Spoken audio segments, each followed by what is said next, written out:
बिस्मिल्लाहिर्रहमानिर्रहीम। एसईओ के complete course के लेक्चर नंबर 2 के साथ मैं हूं बशर।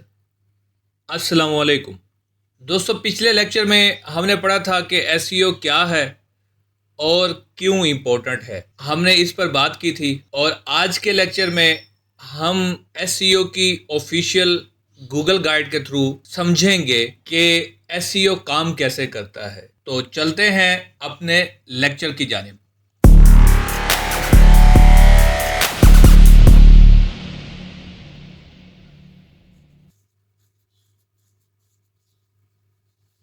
ये एसईओ का फुल कोर्स आपके लिए गूगल की ऑफिशियल एसईओ गाइड के थ्रू बनाया गया है, जिसमें एआई ट्रेंड्स भी हम यूज़ करेंगे। और आज के लेक्चर में हम पढ़ेंगे कि एसईओ काम कैसे करता है और इसकी जो बेसिक्स टाइप्स हैं, क्रॉलिंग, इंडेक्सिंग और रैंकिंग, इनको समझेंगे। अगर आपको ये समझ आ गया कि ये काम कैसे करते हैं तो यूं समझ लें कि एसईओ की बेस जो है, एसईओ की बुनियाद जो है, फंडामेंटल्स जो हैं एसईओ के, वो आपको समझ आ जाएंगी और आपको आगे किसी भी चीज़ को समझने में दुश्वारी नहीं होगी। तो हम बात करते हैं इन टाइप ऑफ 3 एसईओ को स्टेप बाय स्टेप पढ़ेंगे: क्रॉलिंग, इंडेक्सिंग और रैंकिंग। तो चलते हैं क्रॉलिंग वाले चैप्टर पर। क्रॉलिंग का जो प्रोसेस होता है, बेसिकली क्रॉलिंग का मतलब है कि गूगल के पास रोबोट्स होते हैं या स्पाइडर्स होते हैं जो इंटरनेट पर continuously non stop without sleeping website को क्रॉल करते रहते हैं। मुख्तलिफ किस्म की वेबसाइट्स होती हैं, उन पर जाते हैं, उनको क्रॉल करते हैं और वहाँ से डाटा कलेक्ट करते रहते हैं।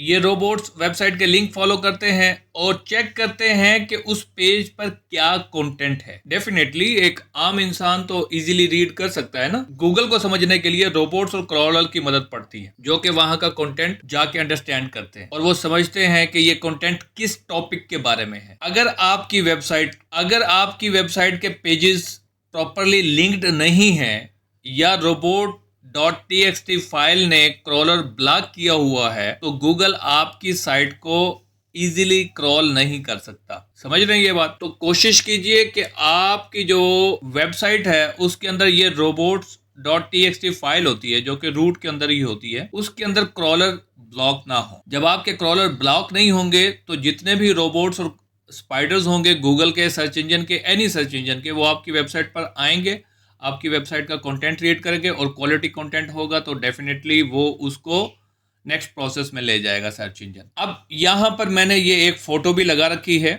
कि ये इस तरह से ये क्रॉलर्स होते हैं और ये वेबसाइट पर आते हैं, लिंक्स को रीड करते हैं, उन लिंक्स पर जाते हैं, उनको जो लिंक्स मिलते हैं वो उन पर जाते हैं, उनको क्रॉल करते हैं। तो इस तरह चेन बाय चेन आपके इंटरनल लिंक्स और एक्सटर्नल लिंक्स जो होते हैं उन पर प्रोसेस करते हुए उन पेजेस को रीड करते हैं, उसका कंटेंट फिर सर्च इंजन को जाके प्रोवाइड कर देते हैं।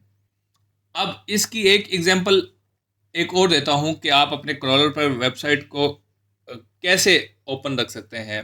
अब मिसाल के तौर पे आपके घर का कोई दरवाज़ा बंद है तो गेस्ट अंदर कैसे आएगा? वैसे ही अगर आप वेबसाइट को क्रॉलेबल नहीं बनाते तो गूगल आपके पेजेस डिस्कवर ही नहीं करेगा, आपको फाइंड आउट ही नहीं कर पाएगा। तो पहले स्टेप पे ही आप आउट हो जाएंगे। तो कोशिश करें कि robots.txt फाइल जो है, ये जो मैंने पिछले स्लाइड्स में बताई है, robots.txt फाइल, इसमें आपका क्रॉलर ब्लॉक नहीं होना चाहिए। उसके बाद नेक्स्ट प्रोसेस हमारे पास आता है इंडेक्सिंग का। इंडेक्सिंग प्रोसेस जो होता है, ये 3 स्टेप्स होते हैं जब कोई सर्च इंजन आपकी वेबसाइट को क्रॉल करके नेक्स्ट प्रोसेस में उसको इंडेक्स करता है। इंडेक्सिंग का मतलब ये है, आइए समझते हैं। जब क्रॉलर आपकी वेबसाइट पर आता है और कंटेंट को स्कैन करता है तो वो कंटेंट गूगल के डेटाबेस इंडेक्स में स्टोर हो जाता है। उसके लिए आपको सर्च कंसोल की ज़रूरत भी पड़ती रहती है। बहरहाल आपको मैं ये प्रोसेस बताऊंगा। अभी इंडेक्सिंग बेसिकली एक डिजिटल लाइब्रेरी की तरह है जहां हर पेज के रिकॉर्ड रखा जाता है। अगर आपका पेज इंडेक्स ही नहीं हुआ तो वो गूगल सर्च रिजल्ट में कभी शो नहीं होगा। ये 3 पॉइंट्स हैं इंडेक्सिंग के। तो आपने कोशिश करनी है, नंबर फर्स्ट पॉइंट है कि आपकी वेबसाइट क्रॉलेबल होनी चाहिए। नंबर 3 है कि आप उसको वॉच आउट करते रहें, उसको देखते रहें टाइम टू टाइम के इंडेक्स हो रही है। इंडेक्स हो गई तो फिर ये देखें, ये इंडेक्सिंग का ये फ्रेश डाटा पेजेस आए हैं, उसके बाद इसका प्रोसेसिंग हुआ, उसके बाद उसमें जो फालतू का डाटा था वो फ्लैश हो गया, उसके बाद सर्च इंडेक्स में ये ऐड हो जाता है। आप गूगल सर्च कंसोल से चेक कर सकते हैं कि आपके पेजेस प्रॉपरली इंडेक्स हुए हैं या नहीं। ये गूगल सर्च कंसोल मैं आपको बताऊंगा कि इस पर आप कैसे चेक कर सकते हैं। अब उसके बाद हमारा नेक्स्ट प्रोसेस आता है रैंकिंग का। रैंकिंग प्रोसेस जो होता है, मान लो कि आपकी वेबसाइट क्रॉल भी हो गई और गूगल ने उसको इंडेक्स भी कर लिया, तो जब यूजर कोई क्यूरी सर्च करता है, गूगल अपने इंडेक्स से रेलिवेंट पेजेस पिक करता है, फिर एक एल्गोरिथम डिसाइड करता है कि कौन सा पेज सबसे ऊपर टॉप पे दिखाना चाहिए और कौन सा नीचे। अच्छा, ये चीज़ याद रखिएगा कि रैंकिंग किस तरह से मिलती है। अगर आप टॉप पर आना चाहते हैं तो ये डिसीजन कई फैक्टर होते हैं जिस पर डिपेंड करता है, जैसे कि आपके कंटेंट की क्वालिटी, आपके कीवर्ड्स का रेलिवेंट होना और वेबसाइट की स्पीड आपकी ऑप्टिमाइज्ड हो, मोबाइल फ्रेंडलीनेस हो, बैकलिंक और अथॉरिटी हो।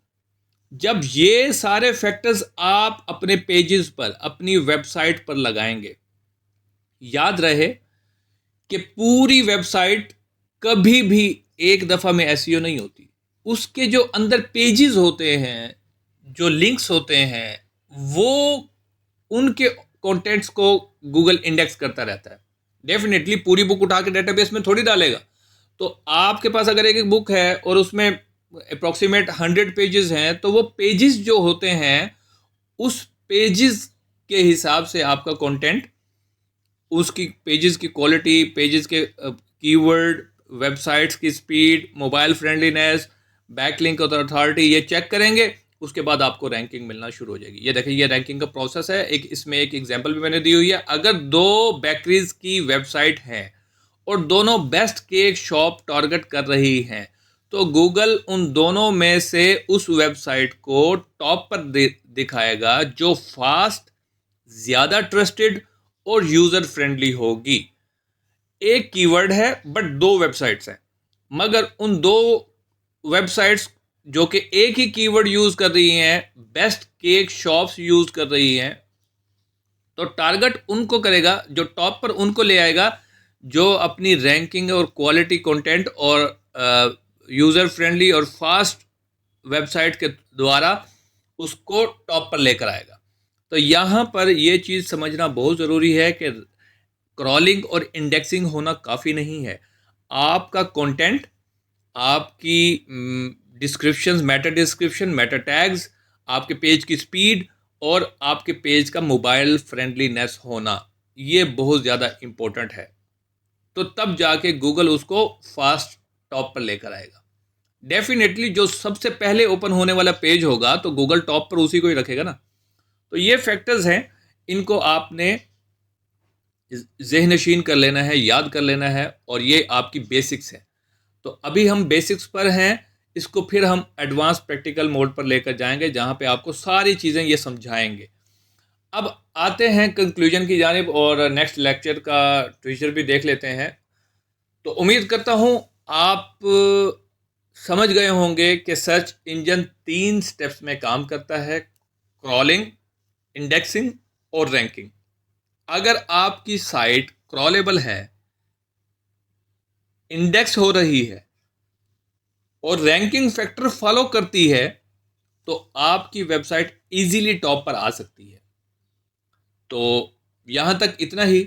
नेक्स्ट लेक्चर में हम देखेंगे कि गूगल एसईओ स्टार्टर गाइड का ओवरव्यू और कुछ एसईओ की मैथ है। ये हर बंदा अपनी अपनी राय देता है, अपनी अपनी थ्योरी देता है, मगर हम उसको क्लियर करेंगे कहाँ से? गूगल की एसईओ ऑफिशियल गाइड से। ये लेक्चर आपको क्लियर करेगा कि कौन से एसईओ टिप्स जेन्युइन है और कौन से सिर्फ मैथ्स जो टाइम वेस्ट करते हैं। तो लिहाजा आपने टाइम वेस्टिंग से बचना है और जो जेन्युइन चीज़ है उस पर प्रैक्टिस कंटिन्यू रखनी है। अपना और अपने रिश्तेदारों का, प्यारों का ख्याल रखिएगा। मुझे दीजिए इजाज़त, मिलते हैं नेक्स्ट लेक्चर में। अल्लाह निगहबान।